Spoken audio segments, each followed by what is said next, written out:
Welcome back to the Good AP Times podcast presented by Factura AI. I'm your host, Megan Hardy, and today we have a wonderful guest, Jake Schostak.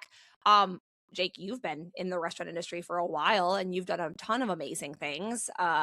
You've been a super grower in the sense of you've helped businesses grow. You've been in the aspect of smaller businesses. And now with your business Catapult, you guys do a lot with helping businesses think outside the box is the best way I can describe it and think a little bit differently. Really thrilled to have you here. And I think we'll kind of get into a variety of those different topics. But first, welcome. And I'd love to hear more from you, kind of why you started Catapult and what Catapult means to the restaurant industry. Yeah, absolutely. And first of all, Megan, thank you for having me. I guess maybe I'll just kind of give a little preface about myself. I've been in the restaurant business my entire life. I always kind of considered myself a restaurant thoroughbred. My family's been in the restaurant business. And so I worked on it in a lot of different capacities. We were always franchisees for brands like Burger King, Applebee's, Wendy's, Mod Pizza, Del Taco. So got to see a lot of different systems and got to see the ups and downs of the restaurant business. And really, it was 2019, 2020, I started to see all of these different delivery channels and online ordering channels pop up. And I said, there's really ways that we can be able to put food online for purchase for customers and more than just the surface level ways that people put DoorDash on. And Yeah. with that, Catapult was born. We're an online only restaurant company. We have really like a portfolio of several online only restaurant concepts. And we work with restaurant companies all across the country that fulfill orders for our brand. So this could be small independent operators that are looking for ways to get new incremental profitable orders, and they'll be fulfilling orders for our online only brands. And we also work with some enterprise level restaurant companies as well. And this question was not on the topic, but it got me thinking about it as we think about from, on the Good AP Times, we talk a lot about financial impact. What have you seen some of the financial impact of the delivery industry, whether it's from you guys or from other delivery industries? What do you think that financial impact on a lot of restaurants is? Wow, great question. And there's really you can bring this all the way back to the earliest days of delivery, Yeah. where really the pitch was, hey, you have this busy dining room. We can bring you more incremental orders that are coming online. So, your cooks are already in the kitchen cooking, your staff's in there taking care of your busy tables. And, who wouldn't want more orders that they can just be able to fulfill for you and the driver comes picks it up. Sounds great. The fees were expensive, but it was incremental. And so it was really profitable sales for the restaurant. And fast forward really, pandemic and post-pandemic era, those sales became cannibalistic, right? Instead of people going Yeah. inside the dining room to go eat at any of their restaurants, they were now choosing to go get it through online channels. And so those sales that were maybe less profitable before, but they were incremental, they now replaced what were your more profitable, in-store sales. And so it then became very problematic for these restaurants. It was a double-edged sword, meeting customers where they're at. You're getting these incremental, you're getting these profitable orders. It's a great thing for everybody. And then all of a sudden, it started to eat away at your P&L because this business started to get larger and larger and larger. And then that's when you started to read headlines about these fees are too expensive and all of the delivery service providers are hurting restaurants, not helping restaurants. I choose not to believe that. This is where the customers are. This is how you can be able to advertise your restaurants so people can be able to come on in and be able to have an in-store experience. But there's also, and this is what Catapult does, we bring incremental orders, right? If it wasn't for us, these restaurants that we work with would not have received these orders because we're using it through our brands that we put online that we do marketing for. And so it's really bringing the incrementality back to delivery orders that's what we're doing. Do you think we talked about the cannibalism of it. Do you think it's harder for larger organizations or is it harder for kind of those smaller organizations, or where is that spot that really is needing delivery but unable to probably maybe support it or finance it? What do you think is that size range? I mean, everybody has different glasses on when it comes to Yeah. this. I think everybody needs it. It's just, if you look at all of the earnings reports from all of the big successful restaurant companies out there, I mean, not that there aren't great stories out there and super successful restaurant brands that we can all get excited about, but it's Yeah. hard out there. I mean, it is really hard, and everyone's fighting and clawing for sales. On the other side, if you look at DoorDash or Uber Eats earnings reports, those companies are just growing like crazy. They're able to get more and more customers and keep people on their apps, keep people on their platforms. And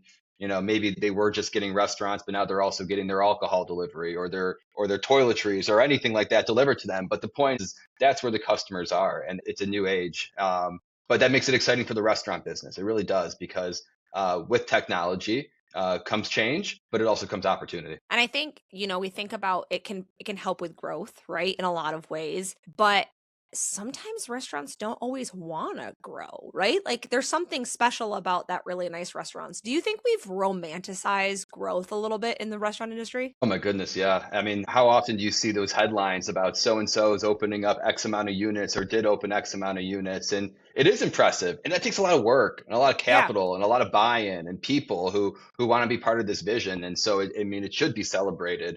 But growing so fast, it also might kill a little bit of the sparkle that people love so much about, going to eat at your restaurant or your brand when it felt more personal to them.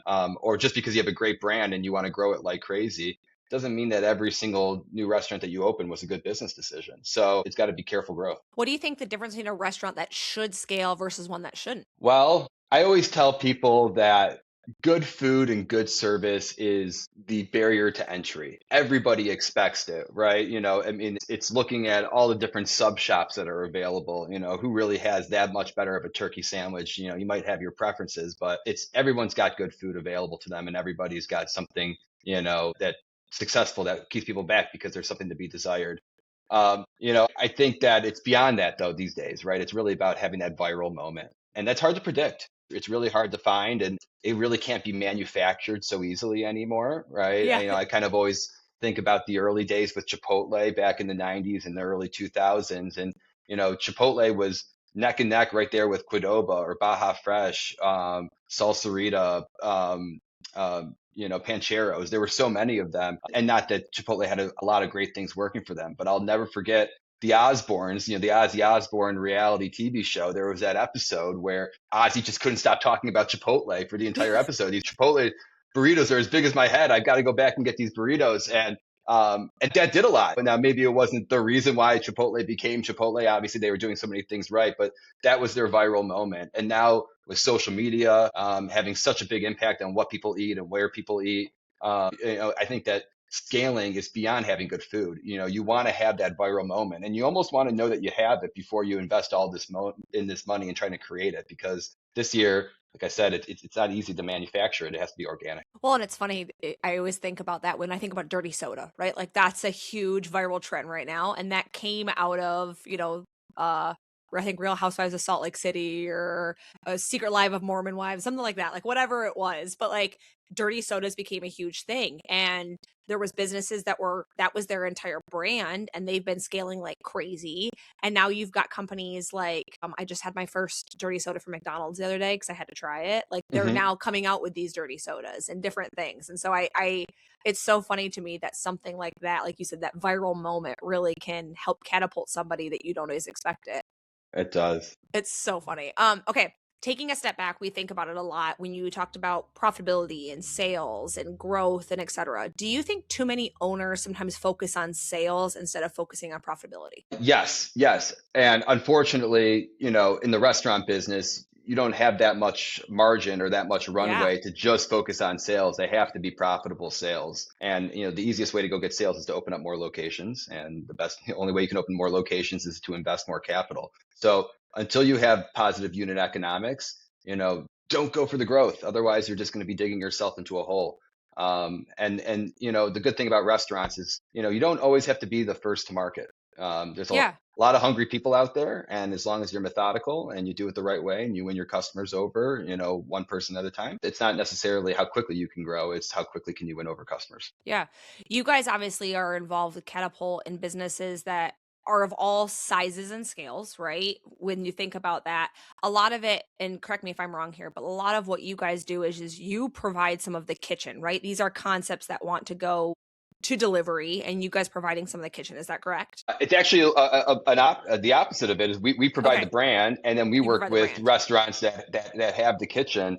As I started in my past, in every restaurant company I've been part of, Yeah. I've always been part of young brands. I was part of I worked for Sweetgreen when they were a much smaller company, and Yeah. obviously, huge delivery business, huge digital business that they've been able to grow.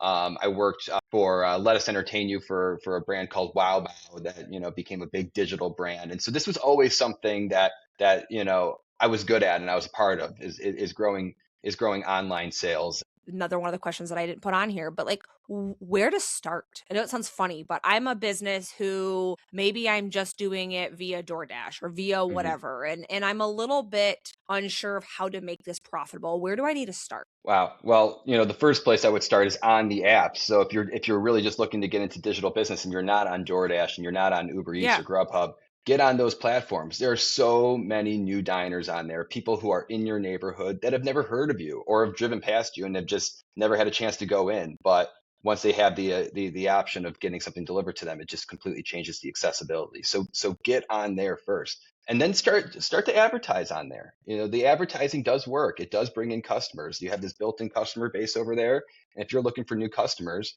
incentivize them to order from you. But then you can be able to do more. You can drop flyers in your bag. You can get promotions that can only be redeemed if people come inside the restaurant. So just because you're getting the customers from these platforms doesn't mean that you can't get creative to be able to bring them in and turn them into your customer. Because if they are buying from you on DoorDash, they are DoorDash's customer more than they're your customer. But you got that order. That's your sale, and you can be able to do with that as you wish if it's coming from your establishment. I love that. I think we think a lot about technology and we think a lot about, in our last episode, we talked a lot about where tech belongs in the industry, whether it's front of house, back of house, and also how restaurants have probably been the slowest to adapt technology than any other industry out there. Do you think some smaller or even all restaurant, independent or all restaurant owners are overcomplicating technology? Or do you think there's maybe some undercomplicating technology? Great question. Sometimes I think that technology is overcomplicating the restaurant and it's almost working Yeah. to a disadvantage. I mean, I love the things that like Factura does, right? I mean, that is like a real pain in restaurants where you get all of these different invoices in and managers are busy trying to take care of the customer. The last thing they really want to do is focus on their AP, their general managers. Yeah. And when I think about technology in restaurants, just because something is hard for restaurants doesn't mean that technology needs to rush in there and come save the day. Restaurants are employed by lots of people who are career restaurant people. Their Yeah. core competencies are taking care of the customer, keeping it clean, running inventory, writing schedules, and just because technology can do that for them, it doesn't mean it necessarily needs to take their job away from them. I like finding the little things in between all of that where technology can be helpful. And AP is a great example. And then obviously I'm focused on the delivery and the online digital sales of things. Yeah. And the reason why I like technology there is because all online sales were thrusted on to the restaurant business. Nobody asked for it. One day it just kind of got thrown on them. They say here it is. And we're talking billions of dollars of sales for the industry. And so no Yeah. one's going to turn it down. But my goodness, I mean, it was a pain, right? Nobody was ready to be able to manage that, and nobody was trained to manage that. And quite Yeah. frankly, these restaurants aren't managing it today. They're still trying to be able to keep their staff in line and have training and keep food in there and be able to fulfill orders and keep customers happy. They're not worried about how much they're spending in marketing or not spending in marketing on the platforms, or what their reviews and ratings are on there, even though it's important. And so Yeah. with Catapult, our business is purely online. We're Yeah. we're great at managing an online business. I say that there's companies out there that are really good at selling things on Amazon. We're great at selling things on DoorDash and Uber Eats, and that's the service that we'd be able to provide for restaurants. That's so funny because I remember I was at another tech company that heavily focused in kind of accounting and inventory in restaurants back in 2020, and I remember the panic moment of all of a sudden everything going to online, like, right, like I remember that, and I remember the businesses at that moment were trying to do tax breaks, whatever it was. I can't remember what Sure. that was. Yeah. But then they were focused on that and trying to get all of that information, and then they were trying to figure out how to track their sales in these third-party deliveries that they were signing up for. And are they making money on them with the fees and XYZ? And people were at a loss. I mean, truly people were at a loss. And I think that there was a level of, just like you said, that knowledge. When you think about some of that, right? Like that was a huge bottleneck to the industry for a quick moment because it was external scenarios. What do you think some signs or warning signs of other bottlenecks that you often see when you guys kind of come in? Well, listen, I think with restaurant operations, there's going to be so many bottlenecks that you can find. We all work in a tough industry. I assume anybody listening here is involved in the restaurant business in some capacity. Yeah, I think if you're scaling a business, it all comes down to systems and processes and people. And if you're seeing a bottleneck in your growth, it's got to start with your people, right? If you're not able to train more people effectively, then how are you going to be able to staff your new restaurants? If you're not able to keep the people in your restaurant that are managing it, and so customers aren't seeing the same face, every single time they come in, well, then you're going to lose that personal connection. So I think one of the biggest bottlenecks is not being able to empower your people. And it might not be in your face, right? It may not be Yeah. something always that you're doing. It might be something that you're not doing. And some people just don't have the systems and processes in place to be able to empower their team, or a culture that makes people want to stay. Because the truth is as you open up more locations, you can be the face of the brand. Colonel Sanders Yeah. put himself on TV, but you're not going to be the face of the customer experience necessarily. They're not going to come in and see you. It's going to be the general manager and the team there that's taking care of them. So empower them, make sure that they can be the best that they can be, and they can train their team. And then with that, you'll be able to open up more locations. I think that's a really good point too, is we think about it, a lot of founders, right, maybe come from an experience of being hands-on, being in the kitchen, being on the floor, right? How often do you think founders in restaurants should focus on more of the business side, or be kind of more hands-on involved in the restaurant side? Where do you see that usually being a power struggle? Well, it's a little bit of both, right? And Yeah. and that's why these founders wear a lot of different hats and have a lot of sleepless nights.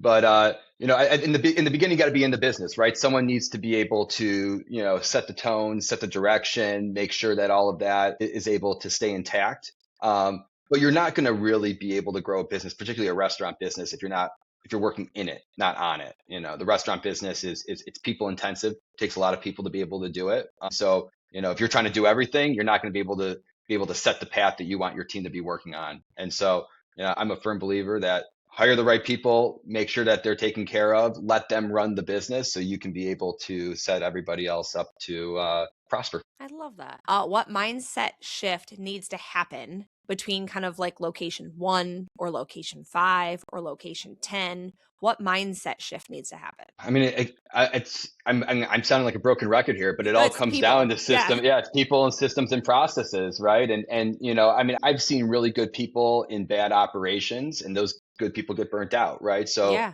I think that operations come before people, but you can't have good operations without good people. But you're not going to keep good people without good operations. So it's a little bit of what came first, the chicken or the egg. But you got to have good people. You have to have good systems and processes. You got to be making money, right? You got to be able to show that not just that you can be able to make money on any order, but you can be able to make money across the entire box throughout the four walls.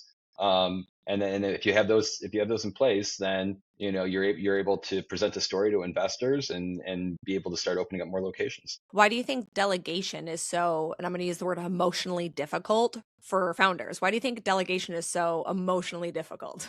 Well, it's your baby, if you're a founder, it started as an idea and in your head. And so, being able to take a vision and bring it to life what an emotional Yeah. experience, right? Because not everything goes according to plan, Megan, and you gotta change things around. And kind of going back to what I said a few minutes ago, as soon as you bring other people into your story, it doesn't belong to just you. Yeah. And right, and you might be the founder, it might be your vision, and you've got to be able to set people for a north star. But how you get there might not be how you thought you got there, and you're going to get ideas from people that are better ideas and got much greater input than you ever could have thought, and you got to trust that, and you got to go with it. Still keep people going towards your north star. You're the founder, it's your vision. Nobody else can be able to look 5 years in the future like you can when you're the founder. But you got to be able to delegate your way to be able to get to the finish line. Yeah. And Jake, you've been heavily involved in a lot of organizations as they grow and scale, and you've seen people and processes and things like that. What do you think some of the key areas people should focus on first and foremost when it comes to processes? Well, first of all, write it down, right? It can't live in anybody's head, right? And this means creating templates, And people are going to laugh. Particularly, I'm sure there's a lot of restaurant tech people out here who are creating technology for all the different clipboards that people used to walk around restaurants with. And don't get me wrong, I don't like too many clipboards either. But there is something about writing something down. It sticks in your head, and but you got to be able to have things down. And then once you see your systems in action, you're going to Yeah. see how people are actually using them, and you're going to be like, I intended it to be used like this, but people want to use it like that. So maybe we got to adjust the system to how people actually use it in the real world. What I would say is really going to get you from just creating systems to improving your systems. Last episode, we talked about the binder and then we called it trauma bonding because of the binder and everything that lives in the binder. And then we heard a story about someone who was a disgruntled employee who stole the binder and the whole restaurant crashed within for like a week because no one knew the recipes, no one knew the processes. So the clipboards make me laugh because there's a point where when you're scaling that you need the templates, and then there's a point where the templates can't live in a single place or in a single person's mind because then there's a whole lot of problems there. Oh my goodness, of course. By the way, I used to, I mean, back when I was managing restaurants, physical restaurants, the idea of somebody having their phone out to go do anything was, I mean, you keep your phone in the locker when you start your Yeah. shift, but now all the tools exist on your phone. And so I could walk into a restaurant and be like, why does so and so have their phone out? Oh, they're training the new LTO right now. It comes through your phone. I'm just like, this is just a new world. You have to adapt. It actually brings me a good point because we talk a lot. I always laugh. I don't know about you too, being a restaurant tech person, that when there's a new version of an iPad that they come up and order with, I'm always curious, like what iPad that is, right? But one thing that I've heard complaints about, I live in the restaurant industry, and is with the ordering, right? With ordering and third party deliveries, they've got like 10,000 iPads up at the host stand that's placing all these different orders that they're trying to keep a track of. What do you see some of the best people doing to kind of manage all of those, or how do you see the best people kind of managing that Yeah. besides All obviously right. you guys? Sure. Well, so we call that tablet hell. It's not Yep. good, right? Whenever I see like a bunch of tablets sitting there and they're ringing or they're out of battery, I just always feel so bad for the staff that has to manage all of that. Fortunately, there's a lot of great companies out there that are helping aggregate all of this. And so, if you're on DoorDash, Uber Eats, and Grubhub, and then perhaps you're also working with Catapult to do additional online brands, there's companies out there that we work very closely with that can be able to consolidate all these orders into one tablet. So that way, you're not managing all of these different devices. So highly recommend that. I think that's a given. And then if you can even take it one step further, you can integrate it into your POS. And so if you didn't want the tablet, and sometimes it's good to keep it separate from your POS. So not suggesting that it's a right fit for everybody, but technology is out there where you can be able to take all these orders that are coming from every corner of the internet and actually have it come to your point of sale. And so, everything has got one system of record. I think that's so critical because I think we hit COVID and then technology had to come at a rapid pace to the restaurant industry and it Hmm. came disjointed. And so it's great that there's things out there that are kind of helping connect it. All right, we're gonna do some rapid fire fun questions. Okay, hit me. What restaurant concept do you wish you had discovered before everyone else? Oh man. Okay. I think I'm pretty good. I was late to the game on like, Seven Brew and Dutch Bros. I'll be honest with you, haven't even been to one yet. They don't really have them where I live. I know that they're like growing throughout, where I live here in Michigan, but not one nearby. So feel late to the game on that one. I'll also give one more answer, but I knew about it. I moved to Washington, D.C. to go work for Shop House Kitchen, which was a spin-off Asian brand that Chipotle was doing. It was like Southeast Asian food done Chipotle style. Cool. Unfortunately, it didn't last. They opened up 10 or so locations across the country. I was lucky to be part of it, but it was so good. I like feel bad that the rest of the country did like missed out on it. I thought it was better than Chipotle. It was the best. Do you know what's funny is I bet it was like 10 years too soon. That sounds crazy, but ramen is a big thing now. And there's brands like Kava, which I think is basically similar to Chipotle in some ways, right? That have become really popular. So I bet to Chipotle, you should try it again because I feel like it was like a couple years too soon. And I bet it would do so well now because people love that style. I mean, they can call Okay. me. I'll be the brand ambassador. It was great. All right. This is important. Favorite city in America to eat your way through or one that you want to eat your way through? I'm gonna go with Chicago. I think Chicago was the my earliest days of being a foodie, I guess, and then going to Yeah. different restaurants. But you got the Chicago style hot dogs, you got Italian beef. They always were opening up all sorts of new fancy restaurants with cool, chef created dishes, and Chicago is always a fun city to eat your way. All right, with that and the fact that you're from Michigan, Detroit style pizza or Chicago style pizza? Detroit style all day, no question. As a former Michigan girl who lives in North Carolina now, my husband and I would both kill for Jets Pizza. If Jets Pizza could just, I would just like a Detroit style Jets Pizza just shipped to my house. That would be a dream come true. Sure. Oh my goodness. I feel like you can go on Gold Belly and find some Detroit style if you're looking to like, get scratch your itch. There's you can't find it besides basically in the Midwest. Okay, what is your guilty pleasure fast food order? I'm gonna go with the Whopper. I grew up as in a Burger King family as a franchisee, so I ate a lot of Yeah, Whoppers as a kid, and it stuck with me. I can't break away from the Whopper. that's fair. I love that. So product, people, or operations, those are your three choices. Which are you betting on every time? Ooh, okay. I feel like this came up. Operations, operations wins it. I think I've seen operations make good people great. I've seen great people thrive in operations. I've also seen great people in bad operations, and they leave to go find a good operation. So if your operations aren't in order, I think that you're going to have to start there. Okay, this one's hard for you because you're, as you said, you're a thoroughbred restaurant. If you weren't in restaurants, what industry do you think you'd be obsessed with? Oh, I mean, I guess tech in some capacity. I found my way by taking all my restaurant experience to kind of, push my way Build into the tech. tech industry and build Yep. tech. So I'm going to go with there. But, in what capacity? I'm just fascinated. I love advancements in society. And so I think technology in some capacity has always had a. All right, and then this is my last one, and this one I didn't prepare you for, but I think it's important. Do you think if we look at the next 5 years, what do you think the trend when it comes to delivery versus in restaurant versus people cooking at home? Like right now, I think there's a really heavy difference. What do you think that trend's going to look like? Do you think it's still going to be kind of where it is now? Do you think it's going to continue to kind of travel to slightly different? What do you think is going to happen? I think that technology and digital ordering is going to continue to grow its roots in how we interact with restaurants, and delivery is going to continue to grow. Maybe not as fast, but it will continue to grow.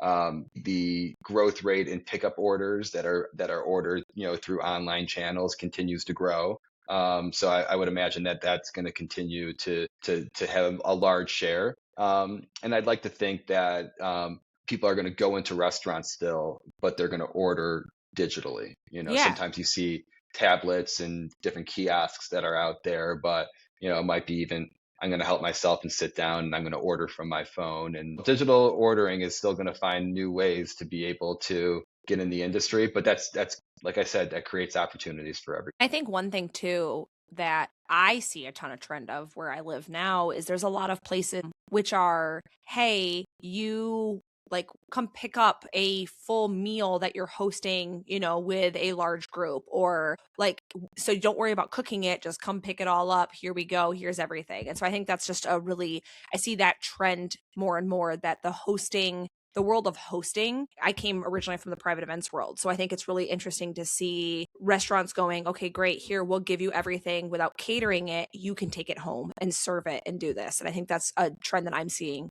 a lot too, which I Mm. think is really unique.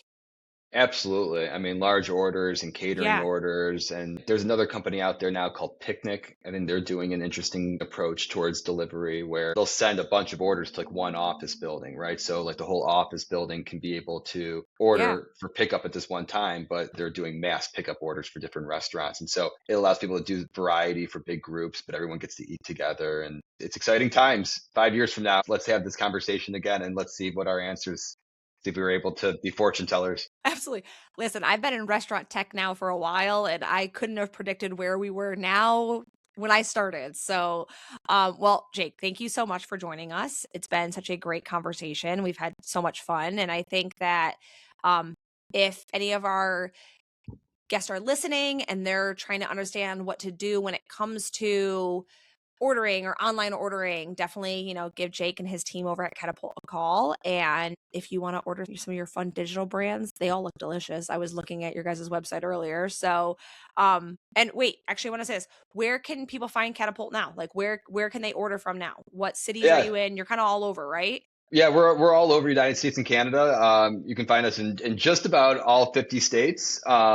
We've got some really popular brands that are really hot right now. Bedhead Breakfast Burritos is one that you'd be able to find on the marketplaces. Cheesesteak Daddy belongs to us. Nona's Table is another one that is a really popular brand for us. So you can find us all over the United States, and we're in restaurants that are probably in your neighborhood. So when you order with us, you really are supporting local restaurants. You're supporting the restaurant that you go visit, frequently as well. So it's good for the local economy. I love that. It's perfect. Well, it's a great way to end this show. Jake, again, thank you so much. And for our listeners, tune in next week.